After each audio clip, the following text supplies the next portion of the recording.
I will live for Shiv Sena, I will die for Shiv Sena, that's enough. ऐसा मैं हमारे थे प्रताप सरनाईक साहब, उन्होंने ऐसा स्टेटमेंट दिया था कि उद्धव साहब आज भी हमारे हैं, आदित्य साहब मेरे बेटे जैसा है।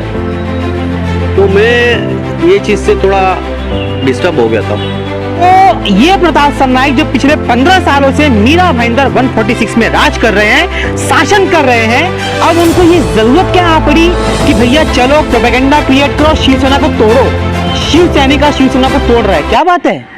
शिंदे गुट का महाराष्ट्र राज्य में एक नई शिवसेना बनाने का मुहिम पूरे महाराष्ट्र में जोरों थोरों पर चल रही है, जिसका प्रमाण और जिसका परिणाम महाराष्ट्र राज्य के ग्रामीण क्षेत्रों में, नगर क्षेत्रों में, विकास क्षेत्रों में बड़े पैमाने पर देखा जा रहा है। इसका एक छोटा सा नजरिया या फिर यूं कहें कि छोटा सा एग्जाम्पल, छोटी सी झलक हमें मीरा भाईंदर शहर में भी देखने को मिली, जहां पर 2 दिन पहले प्रताप सरनाईक को आगे करके, प्रताप सरनाईक की अगुवाई में कुछ शिंदे साहब के हिसाब से बोल रहा हूं, 18 नगर सेवक उनसे मिलने गए थे और उनके पार्टी में एक दूसरी शिवसेना बनाने के लिए उनके इजाद में हाथ मिलाने गए थे। अब यहां पर पिछले 2 दिन पहले यहां के जिला प्रमुख ने एक बहुत बड़ी मीटिंग का आयोजन किया था और उस मीटिंग के आयोजन में उन्होंने बताया था कि ये पूरा प्रोपेगेंडा क्रिएट किया जा रहा है शिवसेना को तोड़ने का, जिसके तहत उन्होंने कुछ प्रमाण भी दिए थे और यह कहा था कि सिर्फ 8 नगर सेवक गए थे, बाकी के 10 और 9 नगर सेवक मीरा भाईंदर में ही थे।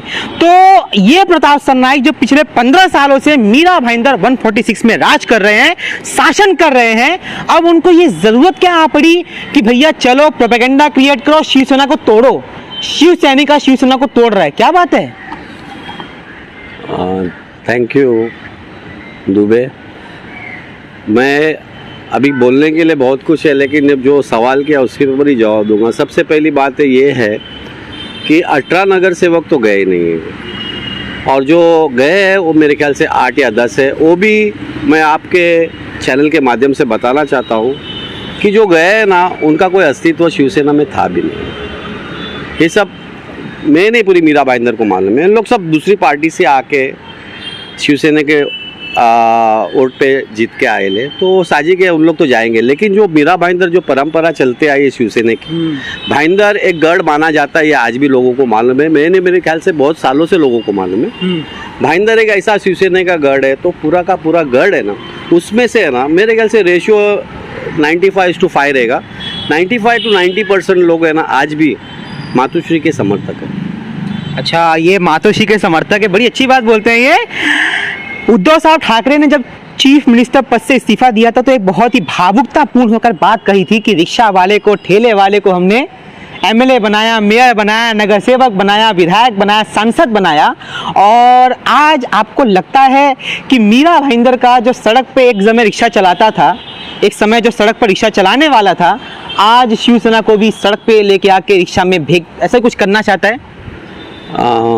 इसके लिए तो मैं ज़्यादा करके नो कमेंट्स दूंगा, क्योंकि मेरी नहीं, पूरी शिवसेना की भावना है कि आज ना कल ये जो गढ़ हमारे इसमें पहली बार, मैंने तो मेरी ज़िंदगी में पहली बार देखा, बहुत लोगों ने भी देखा है। अभी नई पीढ़ी को तो ये नया ही लगेगा, लेकिन शिवसेना ऐसा कभी बिखरी नहीं थी। तो मेरे को एक आशा है कि आज ना कल एक हो जाएगी, तो मैं भी बहुत खुशी से बोल सकता हूँ। तो अभी मैं टिप्पणी करके क्या, वो बड़े लेवल की बात है, उन लोग अपने लेवल में टिप्पणी करें, वो सुनने के लिए, देखने के लिए अच्छा लगता है। लेकिन आशा तो सभी शिवसेना की है कि हम लोग आज न कल वापस से एक होकर एक मजबूत शिवसेना बनाएंगे। एक होने की बात बोल रहे हो। कुछ दिनों पहले 2 जगह अलग अलग मीटिंग रखी गई, अभी 3 दिन पहले किसी को पता भी नहीं चला, 8 नगर सेवक चले गए वहाँ पे, और बाद में मीडिया में भी 18 नगर सेवक आ गए हैं, मीरा भाईंदर में शिवसेना खत्म हो गई है, अब सब शिंदे समर्थक हो गए। अरे बोलना क्या चाहते हो आप? तो मेरे को कन्फ्यूज़ करके ही छोड़ेगा। बोलो। अच्छा, 1 मिनट, मैं यही बोलना चाहता हूँ, ये सब ऊपर लेवल की टिप्पा टिप्पणी है, बराबर है। अरे तो आप भी उपशहर प्रमुख हो। मेरी बात कंप्लीट होने दे दोस्त। कार्यकर्ता, हर एक कार्यकर्ता के दिल में भावना है कि हम लोग एक हो जाएंगे, लेकिन साथ ही साथ में कार्यकर्ता का फर्ज भी बनता है कि अपनी स्टैंड पहले ही लेवे कि मैं अगर मातोश्री का समर्थक तो मैं मातोश्री का समर्थक, अगर मैं शिंदे गढ़ का समर्थक, ऐसा कोई नहीं। बहुत लोग वेट एंड वॉच कर रहे हैं। मैंने तो मेरा डिक्लेरेशन कर दिया, जिंदगी भर मरते दम तो हम लोग शिवसेना के हम लोग मातोश्री के ही रहेंगे। लेकिन यही आस है ना कि आज न कल हम लोग वापस एक हो जाएंगे। ये सबके मन में भावना है, क्योंकि कोई नहीं चाहता है शिवसेना बिखर जावे, बस यही बात है। लेकिन इस तरह की जो ये गद्दारी देखी गई, इस तरीके का उद्धव साहब की आंखों में नमी आ गई थी जब वो भाषण दे रहे थे। ऐसा पहली बार ही हुआ होगा कि एक शिवसैनिक के चलते किसी शिवसेना के प्रमुख की आंखों में इतनी नमी आ गई हो, एक आंसू जैसा, मतलब और बोलते शायद उनकी आंखों से पानी भी झलक आता, जो कि अच्छी बात नहीं थी। एक शिवसेना के लिए तो अच्छे कार्यकर्ता के लिए अच्छी बात तो थी नहीं। तो क्या वो दोषी नहीं होंगे? कल अगर वो आ भी जाएंगे पार्टी में तो क्या मुंह लेके पार्टी में आएंगे? एक प्रमुख को रुला देने वाले लोग क्या मतलब कैसा बताएंगे थोड़ा? No comments. मैं एक ही बात बोलना चाहता हूँ, हमारे यहाँ के जो लोकल लेवल के है ना नेता, उनके बारे में मैं बात कर सकता हूँ। मेरा कोई अधिकार नहीं बनता है कि मैं उद्धव साहब के आदेश के अनुसार मैं कुछ गलत टिप्पणी और टिप्पणी करूँ। अच्छा, 2 दिन पहले मीटिंग थी, आपको बुलाया था कि नहीं? मैंने टीवी में एक बार देखा, मेरे ख्याल से 7-8 दिन हो गए। मैं लोकल लेवल की बात करूँगा पहले अपने यहाँ की, फिर मैं पूरे महाराष्ट्र की बात कर सकता हूँ। ऐसा मैं हमारे थे प्रताप सरनाईक साहब, उन्होंने ऐसा स्टेटमेंट दिया था कि उद्धव साहब आज भी हमारे हैं, आदित्य साहब मेरे बेटे जैसा है। तो मैं ये चीज़ से थोड़ा डिस्टर्ब हो गया था, क्योंकि मेरे को 15 साल हो गए जी। मेरे को मेरे साहब लोग को वही पूछते गए। जब आज आपकी फीलिंग्स है कि मेरा कोई फ़ोन नहीं उठाया, वो नहीं है। जब 3 बार इलेक्शंस का टाइम आया, एक ठराविक कैंडिडेट जो कि मैं हकदारी बनता हूँ, उसके बावजूद भी मेरे को आपने नहीं दिया गया। 3 बार। पहली बार 2 का पैनल था, यहाँ पर सेटिंग ऐसी हो गई कि इधर दोनों बीजेपी को, क्योंकि हमारी युति थी, ठीक है, हम लोग को काम करने का, हम लोग शिवसेना के करते गए। सेकेंड टर्म में आया पैनल, तभी सब बाहर के लोग थे। 4th टर्म आया तो 4 का पैनल हो गया। मतलब बोलने का, ये शिवसेना का गढ़ मैंने बनाया था ना, बनाया हूँ और ज़िंदगी भर रहेगा ये। तो ये गढ़ के लिए आप थोड़ा भी कर्टसी कभी रखे नहीं। तो आज आप बोल रहे कि उद्धव साहब भी नहीं, आपको भी स्टैंड लेना होगा, या तो इधर या तो उधर, मेरे जैसा। क्योंकि हम लोग भी कार्यकर्ता, आपसे अपेक्षा रखते हैं हम लोग। हमारा नेता क्या बोलता है क्या नहीं बोलता है, कोई बोलता नहीं रहेगा, मेरा जो दिल में है मैं बोल देता हूँ। 2 दिन पहले जिला प्रमुख के निरीक्षण में बहुत बड़ी मीटिंग बुलाई गई थी। हाँ। क्या आप उस मीटिंग का हिस्सा थे? नहीं, मुझे नहीं बुलाया गया। कोई कारण, आपसी मतभेद या आपसी मनमुटाव?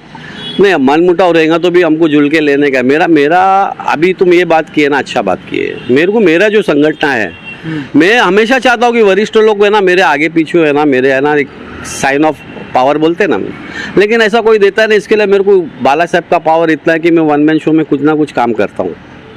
लोगों की इतनी सेवा किया हूँ इतने 15 साल में कि मैं आज अगर मेरे को वहाँ खड़ा कर दे कोई, और पब्लिक ओपिनियन आप अगर लोगे, तो I think I will be the first number in Shiv Sena. But still मेरी भूमिका स्पष्ट है। I will live for Shivsena, I'll die for Shivsena. That's enough. One message for each and every Shivsainik in Mira Bhayandar. No, everyone should be cooperative. This is a very crucial time. And at this time, we have to select people who are really dedicating themselves to Shivsena. Bring them forward. No? Everybody is gone now. कोई 8 नगर सेवक is there, कोई 20 गया. Forget about that. They will come or not. We don't have to bother. But we ourselves will make our party again the same as the stronger is now. Then that will be very better. No? Meera Bhayandar में बहुत सारे examples देखे गए हैं कि जहाँ जहाँ गुटबाजी आई, उस पार्टी का मीरा भाईंदर शहर में सर्वनाश हुआ। चाहे वो, मैं नाम नहीं लूंगा उन पार्टियों का, एक पार्टी आई थी मीरा भाईंदर में, बहुत राज किया जी। वो पार्टी में भी ऐसे गुट बनने लगे। हाँ। तो पार्टी बिखर गई। आज कुछ 8-9 नगर सेवकों के साथ सिमटी हुई है। एक और पार्टी आई, वो राज कर रही है। आज उसमें भी बहुत सारे गुट आ गए हैं। लेकिन शिवसेना एक ऐसी पार्टी थी जो यूनाइटेड अंडर वन लीडर में देखी जाती थी। आज शिवसेना के भी कितने सारे शिवसेना बनने वाले हैं, बनते दिख भी रहे हैं। क्योंकि यह जो सारा माहौल हुआ है, यह जो सारा सिनारियो क्रिएट हुआ है मीरा भाईंदर शहर में, ये कहीं ना कहीं हमारे भावी मीरा भाईंदर शहर के भावी भविष्य का सूचक दे रहा है कि शिवसेना क्या यहाँ पे गिर जाएगी? नहीं, शिवसेना कैसा गिरेगी बॉस? शिवसेना बहुत स्ट्रांग है। मैं बोलता ना, ओनली थिंग इज दैट कि हम लोग को है ना बहुत हार्ड वर्किंग करना है। यहाँ बहुत शिवसैनिक लोग जो घर में है, इधर आप जैसा बोले ना गुट, मैं कोई गुट में नहीं, मैं एक ही बाला साहब ठाकरे के गुट में पूरे मीरा भाईंदर को। वो भी आपको गुटी बना देती है। मैं उनके गट में बोला तो मेरे गुरु है वो, तो मैं उनके साथ में हूँ, तो मेरा वो एक अलग ही हो गया ना। मेरे को काम शिवसेना के लिए करने का, मेरे को काम कोई नेता के लिए नहीं करने का। लोकल जो मेरे सर पे हाथ नहीं रखे, हम लोग को प्रमोट नहीं कर सके, तो हम लोग को शिवसेना का काम हम लोग एकदम शिद्दत से करते हैं। हर कार्ड का डिस्ट्रीब्यूशन, लोगों की सेवा, लोगों को एम्बुलेंस की सेवा, हर चीज़ के लिए लोग सैबी फर्नांडिस को याद करते हैं, क्योंकि they knew that he is going to respond again immediately.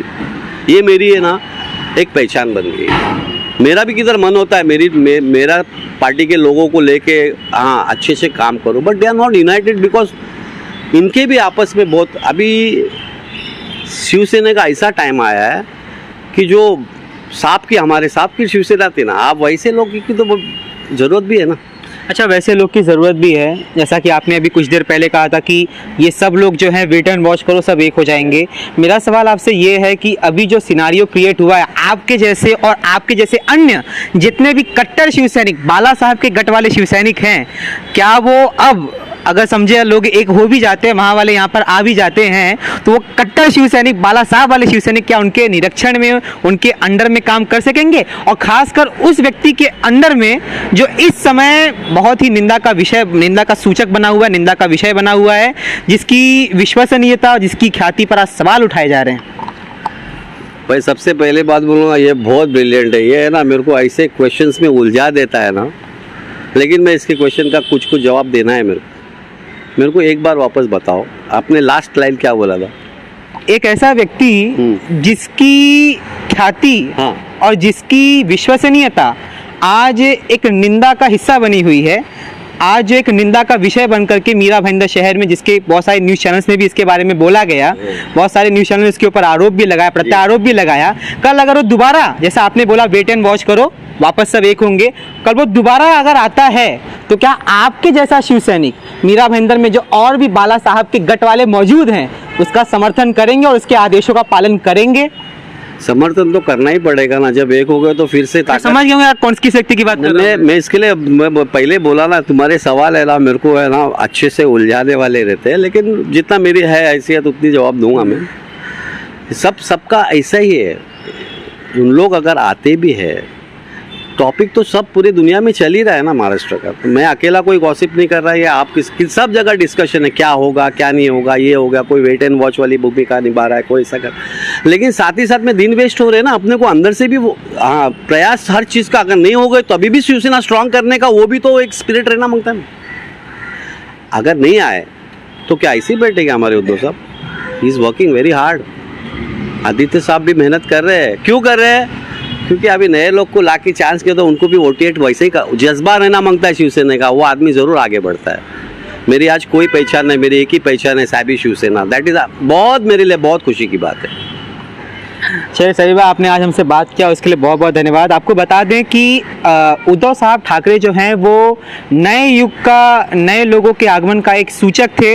जैसा कि हम सभी जानते हैं कि आज दुनिया में जो प्रमुख या प्रखर मुद्दे हैं वो है ग्लोबल वार्मिंग का, इन्वायरमेंटल इश्यूज़ का, ग्लेशियर के गर्म होकर के पिघलने का। इन सारे मुद्दों पर अगर आज तक किसी मुख्यमंत्री ने इस पूरे इंडिया में बात की थी तो उद्धव साहब ठाकरे थे। लेकिन गनीमत देखिए या किस्मत देखिए कि आज की जो जनता है वो आज भी उस 50 साल पहले की मानसिकता में जी रही है कि उन्हें आज भी कुछ ऐसे विचारधारा वाले ही लोग चाहिए जो उनका समर्थन करे, जो उनका निरीक्षण करे। शायद 50 साल बाद जब वो इस समस्याओं से जूझेंगे तो उनको इस बात का एहसास ज़रूर होगा कि हमने उद्धव ठाकरे के जैसे मुख्यमंत्री को क्यों नहीं चुना। आज के लिए बस इतना ही। इसी के साथ आप देखते जनता समाचार। मैं हूं राम।